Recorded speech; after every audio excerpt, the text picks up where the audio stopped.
Hey everyone, my name's Chris Lambert. On this channel, we talk Kanye West, and today I'm doing a initial first response to Genius Part 1 Vision.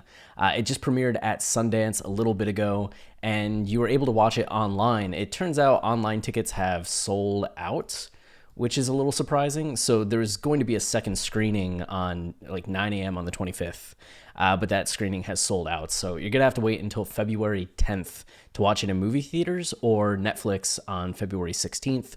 We'll be able to watch part one. But I wanted to give some thoughts since I did watch it. I know there are people that don't mind some spoilers, want to hear about it ahead of time.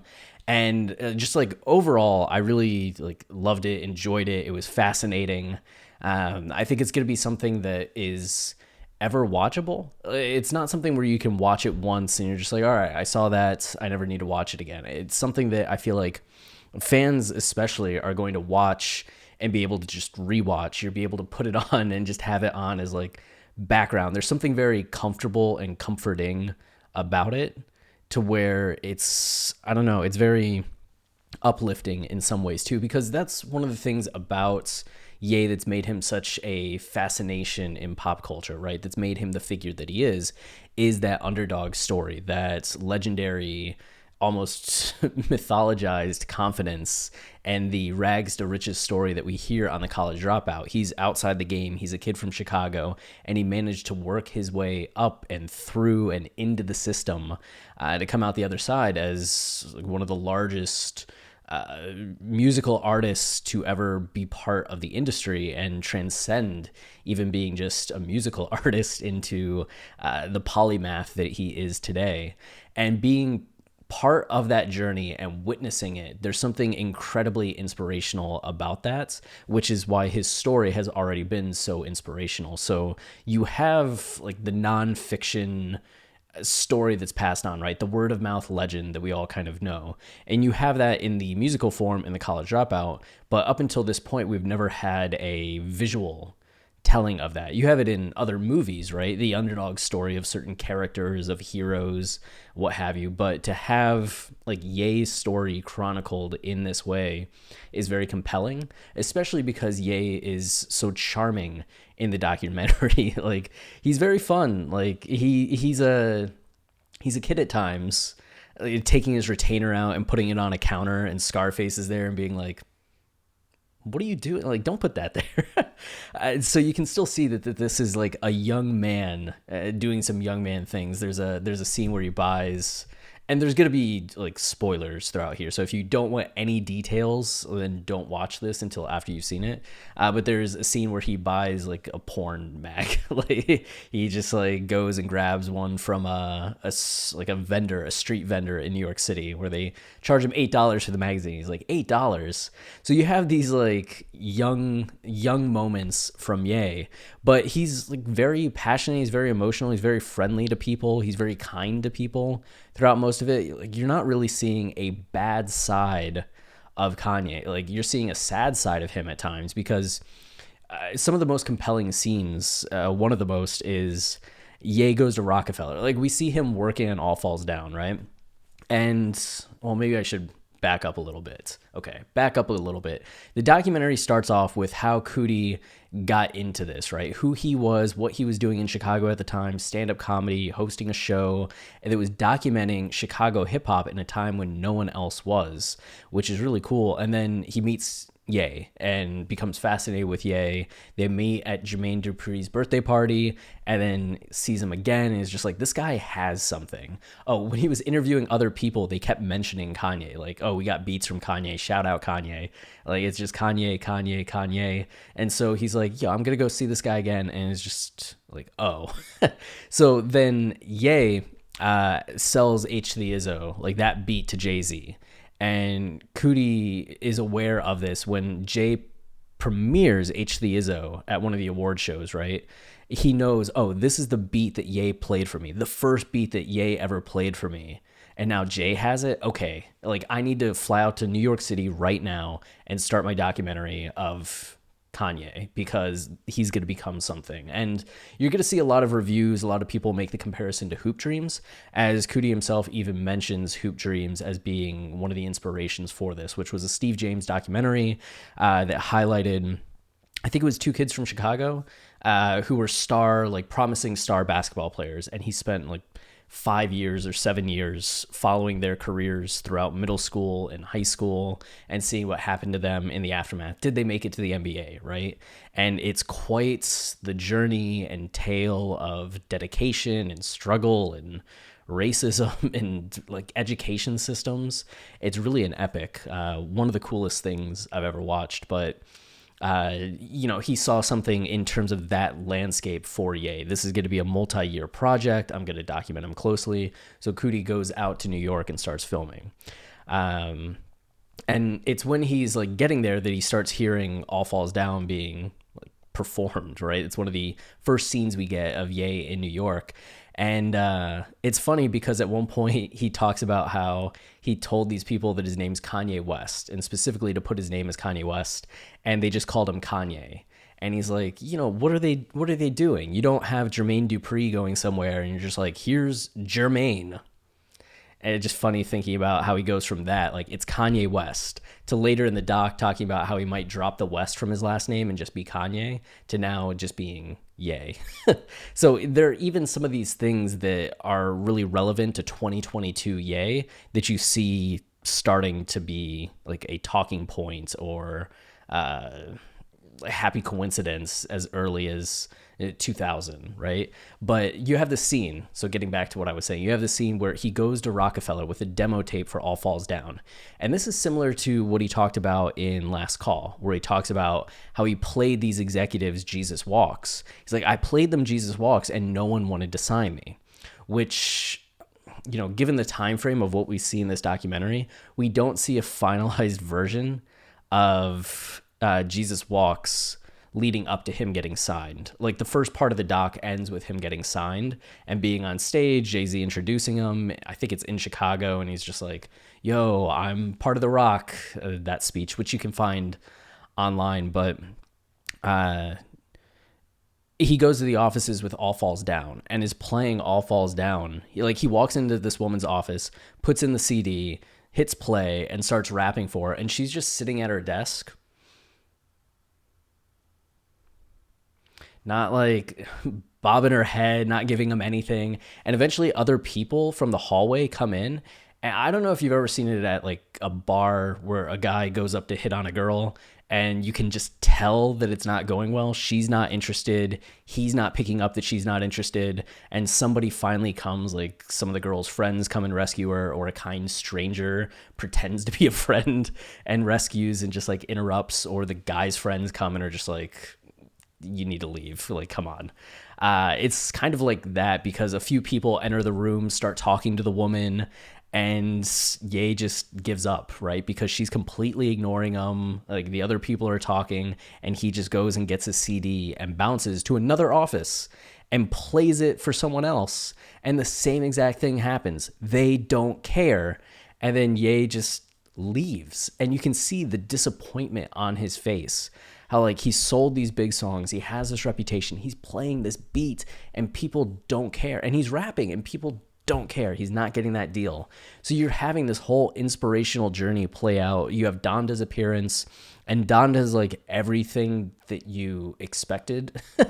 Like Donda's become like pretty legendary for a lot of people, right? And a lot of Kanye fans didn't become Kanye fans till after her passing. So especially with it being 14 years since she passed, there's a lot of people that don't even know like the earlier clips of her and Ye, or the interviews that she did with him on Oprah or other programs. Like she was present for a period of time in the public eye with Ye, not as much as Ye was, but it's like you kind of, if you were a fan, knew Donda, had heard Donda, but now you just kind of hear a lot of the talk around like Donda this, Donda that. You hear the stories about her and the relationship she had with Ye, but you don't really get to be part of it.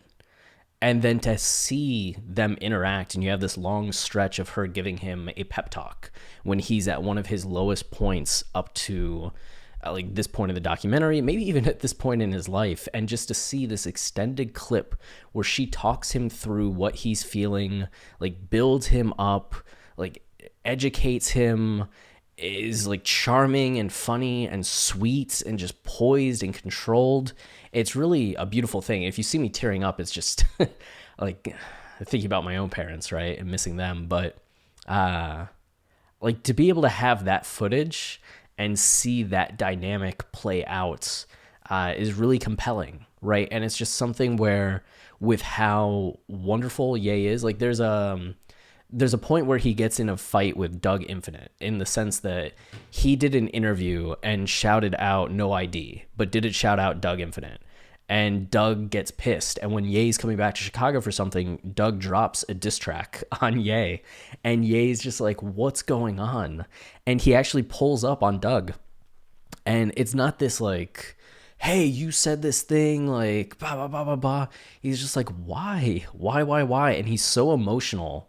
And going about this not in a confrontational way, but in like, I'm sorry, like, you mean a lot to me, like, what is this? And they end up going, and like Doug gives him like a pep talk.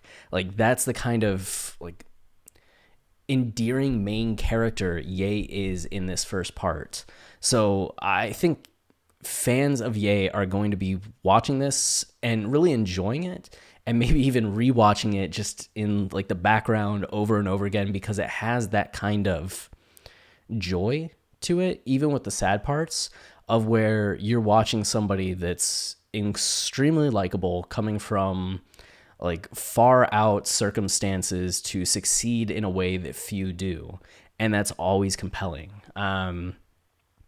So like very impressed with all of that. The negative aspects that I have, and I think these are petty in some ways, or like due to expectation, right? Because when we have expectations, we tend to build up what this is in our head, what it could be, what we hope it would be. So there's always that hurdle of what you thought it might be and the reality of what it is, and a little bit of getting over the disappointment, right, of the gap that's there.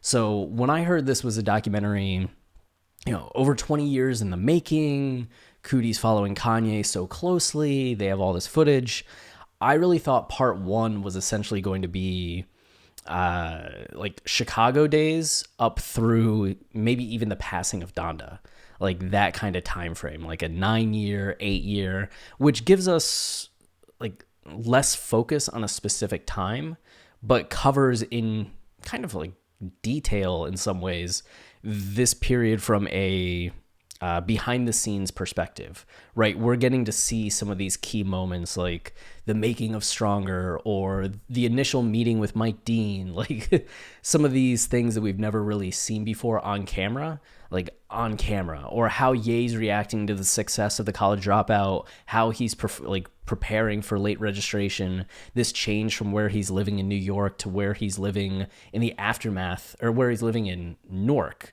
to the aftermath of dropping College Dropout, and how his life changes, and then between late registration and graduation.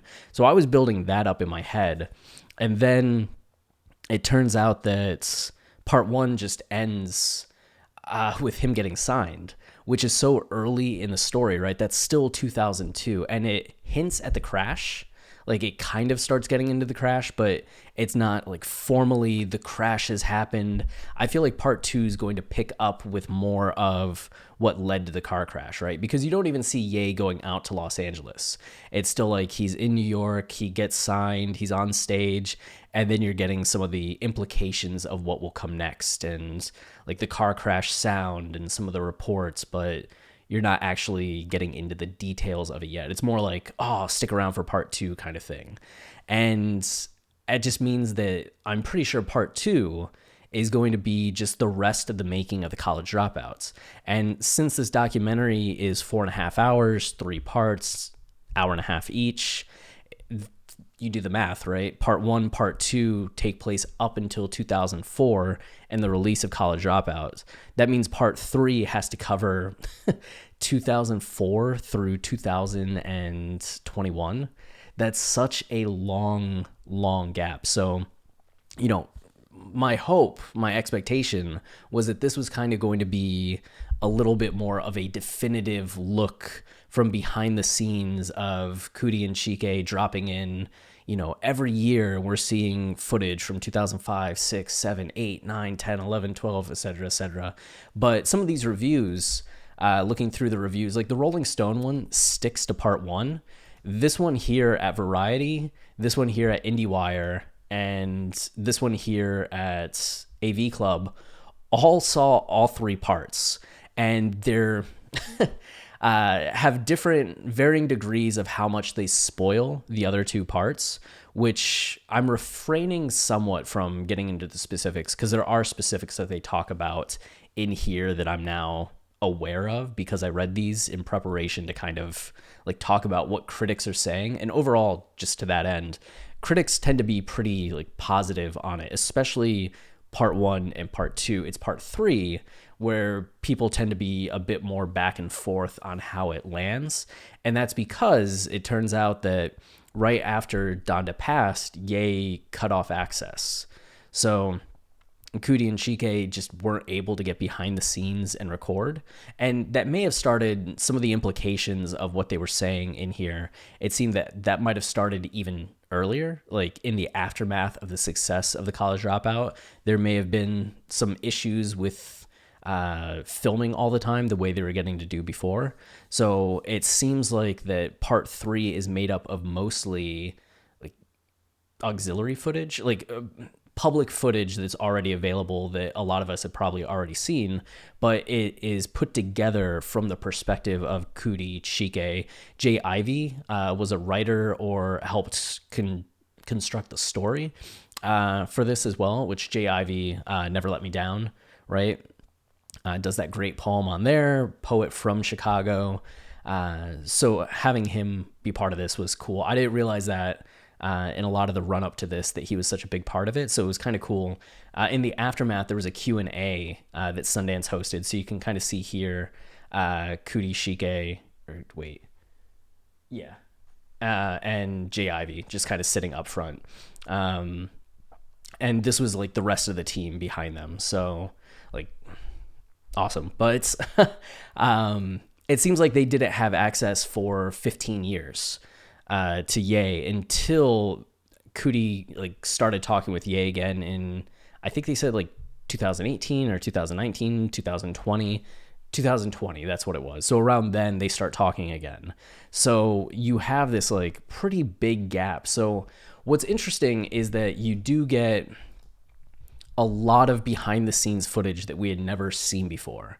And the story, especially on part one and part two, you're seeing a lot of what Ye talks about in Last Call brought to life. And you can see some of the ways in which Ye embellished things. You can see some of the ways in which he just was completely honest with how things were going for him, or some of the frustrations that he was facing. It is cool to see like this 9-minute portion or like 7-minute portion of spoken word that he does at the end of a song brought to life in this way in like 90 minutes. And I'm sure what the other 90 minutes will be like. It's just, I'll have to get over my initial hope that this was going to be such a like detailed look, or we're getting behind the scenes stuff in terms of like, oh, what will we see from Yeezus? What will we see from My Beautiful Dark Twisted Fantasy? Nothing. Like at least it seems like nothing from their cameras. I still haven't seen part three. There might be, more footage than what these initial reviews were letting on. But I do think the important thing about part three is that this is still it is still from the perspective of the filmmaker, right? And Coodie and Chike, and then Jay Ivey to an extent as well, know so much about Ye's story, like him as a person, that if I were to try to put this together, if someone in the media were going to try to put this together, like other people that no matter how much they like Ye have been at a distance from him this entire time, could never really assemble a story in the way that Coodie and Chike could, being beside him for so long as they were. Even if there was a gap where they weren't recording or filming, they still have a perspective and insight that is completely different from most of the people that ever write about Ye, talk about Ye, like make a project like this about Ye. Like you can find a lot of great YouTube videos, right? The Most Unruly, Jay Aubrey, Rhythmic Reasons have all done great kind of documentary deep dives on Ye, but it's always outside perspectives. So even though part 3 is this essentially cobbled together footage from things that we've already seen or known and told to us, it's still something that's put together by people that know Ye and are giving us insight from their perspective of what rings true, what doesn't.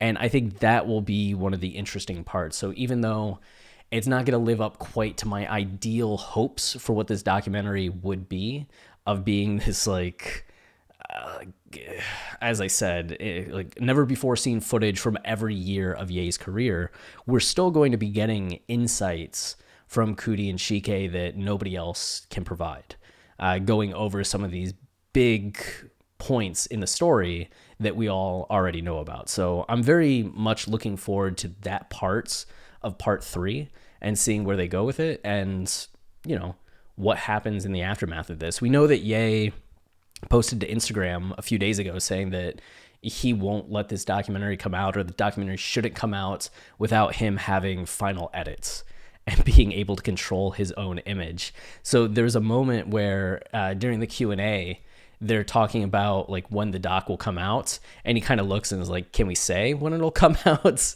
And it almost seemed like, yeah, is there going to be any kind of behind the scenes issues? And one of the reviews pointed out that one of the last scenes we see in the documentary, which, cover your ears if you don't want this spoil. Okay, I'll cover my ears, and as long as my ears are covered, you should cover your ears. And then once I take my hands away from my ears, you can uncover your ears. Okay, ready?